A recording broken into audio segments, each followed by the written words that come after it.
Bonjour et bienvenue sur podcast françaisfacile.com. Le texte dont je vais vous parler s'intitule La Louisiane. La Louisiane et la Nouvelle-Orléans. Alors vous trouverez ce texte sur le site en cliquant sur le lien qui est juste en dessous. Si vous regardez cette vidéo sur YouTube, vous avez le lien qui est juste en dessous dans l'explication euh, de cette vidéo. Et vous devez d'abord écouter le texte auquel je fais référence avant de visionner cette vidéo, c'est conseillé.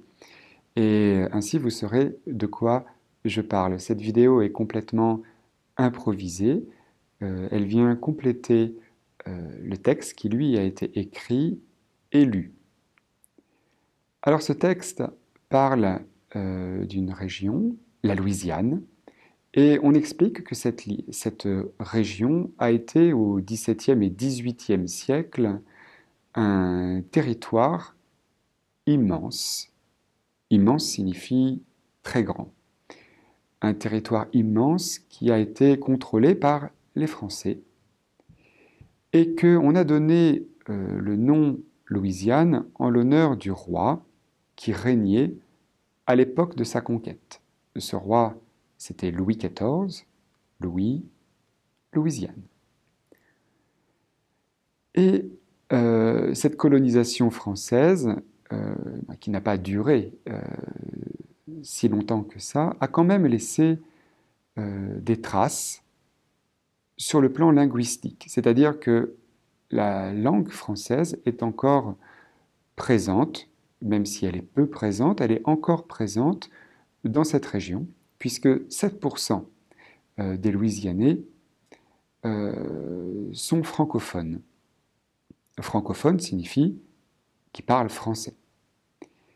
Et on estime qu'un quart de la population a un ancêtre français dans la famille.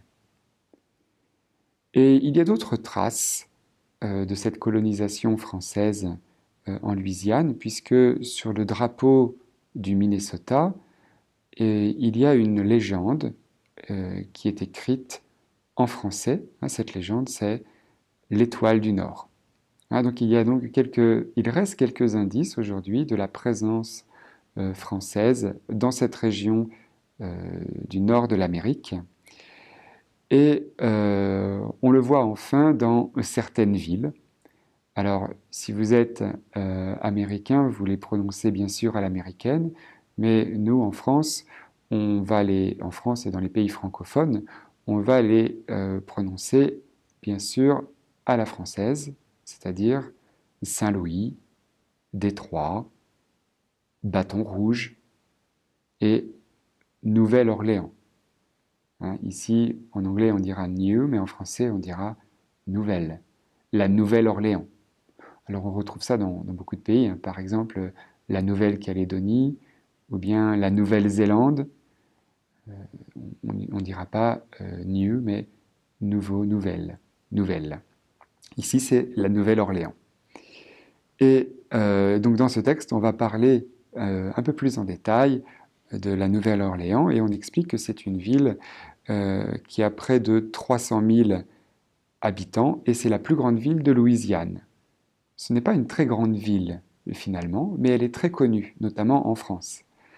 Orléans est une ville française et la Nouvelle-Orléans, c'est une ville qui a été fondée au bord du Mississippi. Et le nom Orléans vient du régent qui s'appelait le duc d'Orléans. C'est une famille, mais c'est aussi une ville qui est sur la Loire. Et la Nouvelle-Orléans, c'était pour dire que c'était en hommage à cette personne. Et cette ville est devenue la capitale de la Louisiane française en 1722. Donc 1722, c'est devenu la plus grosse ville, c'était le port, et c'est devenu donc la ville la plus importante pour la Louisiane. Et ce sont les Espagnols qui ont récupéré ensuite cette ville, qui est ensuite redevenue française, puis qui a été rachetée avec toute la Louisiane par les Américains. C'est donc une ville qui a eu plusieurs influences françaises, espagnoles et bien sûr aujourd'hui américaines. Donc bien entendu, maintenant ce n'est plus qu'une ville américaine, mais elle a gardé quand même ce passé français et espagnol. Et donc, c'est une ville qui s'est développée jusqu'au XXe siècle. Et cette ville a été vraiment un très grand port international. Mais ce développement s'est arrêté, et c'est ce qu'on explique dans ce texte, puisqu'on dit qu'aujourd'hui, la Nouvelle-Orléans fait partie des villes les plus pauvres des États-Unis. Ce n'est pas une ville qui est très riche, c'est une ville qui est pauvre, et c'est même une ville qui compte parmi les plus pauvres du pays. On explique également que la criminalité, c'est-à-dire le nombre de crimes commis dans cette ville, y est plus important. La criminalité y est plus forte que dans les autres villes du pays. Donc si on compare la Nouvelle-Orléans aujourd'hui avec d'autres villes américaines, on constate que cette ville n'est pas une ville riche et que cette ville a de graves problèmes de criminalité. Ceci dit, il y a quand même tout un côté positif dans cette ville. Alors certes, cette ville est pauvre sur le plan économique. C'est vrai, cette ville connaît des problèmes actuellement de criminalité. Mais on explique que sur le plan culturel, la ville rayonne. Puisque c'est une ville qui détient le record du monde du nombre de festivals. C'est donc une ville qui a des problèmes, mais qui, d'un autre côté, est très énergique et qui va donc créer plus de 500 manifestations par an, 500 manifestations artistiques chaque année. Et que le Mardi Gras, notamment, de la Nouvelle-Orléans, est particulièrement réputé.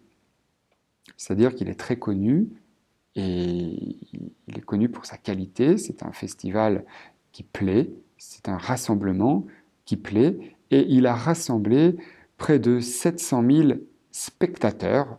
Quand on sait que la ville aujourd'hui fait 300 000 habitants, il y a eu 700 000 spectateurs l'année dernière, donc l'année passée, quand ce texte a été écrit. Et donc, on explique que si on dit Nouvelle-Orléans aux Français, quand on pense à culture, on ne va pas forcément penser à Mardi Gras, on va plutôt penser au jazz. Pour nous, et pour tout le monde d'ailleurs, la Nouvelle-Orléans, c'est la ville du jazz. C'est pour ça qu'on dit dans le texte, qui dit Nouvelle-Orléans, dit jazz. Alors pourquoi est-ce qu'on considère que la Nouvelle-Orléans est la ville du jazz? Eh bien parce que c'est la ville de Louis Armstrong, de Sidney Bechet, de Terence Blanchard ou encore de Buddy Bolden. Et depuis 1969, il y a un festival de jazz dans cette ville qui a lieu en avril et en mai et qui rassemble des centaines de milliers de mélomanes. Les mélomanes, ce sont les gens qui aiment la musique, qui s'intéressent à la musique. Et ici, bien sûr, il s'agit de jazz. Alors, à la fin de ce texte, on explique que les touristes, si vous êtes intéressés par cette ville et que vous avez envie d'assister à quelques spectacles organisés par la Nouvelle-Orléans, si comme moi vous adorez le jazz et que vous avez envie d'aller à la Nouvelle-Orléans pour saisir l'âme du jazz, eh bien, vous pourrez faire un peu de tourisme et vous passerez donc par le quartier français qu'on appelle aussi le Vieux Carré.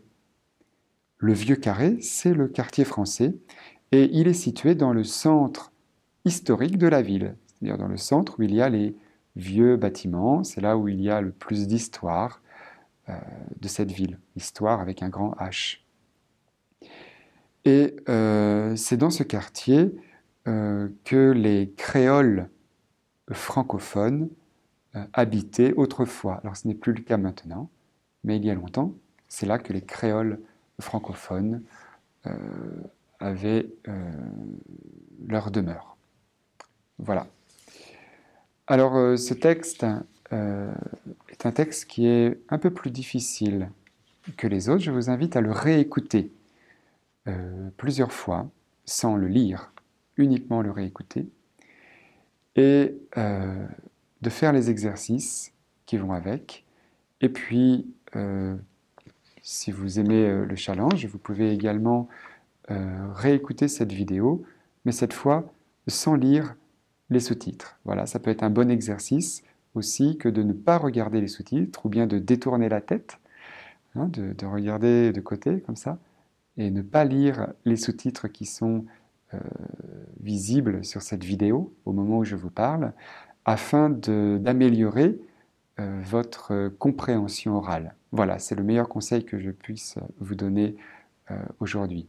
Je vous souhaite bonne continuation sur le site de Podcast Français Facile. Vous trouverez sur le site des centaines de textes, de dialogues et d'exercices pour vous améliorer en français. Merci et à bientôt.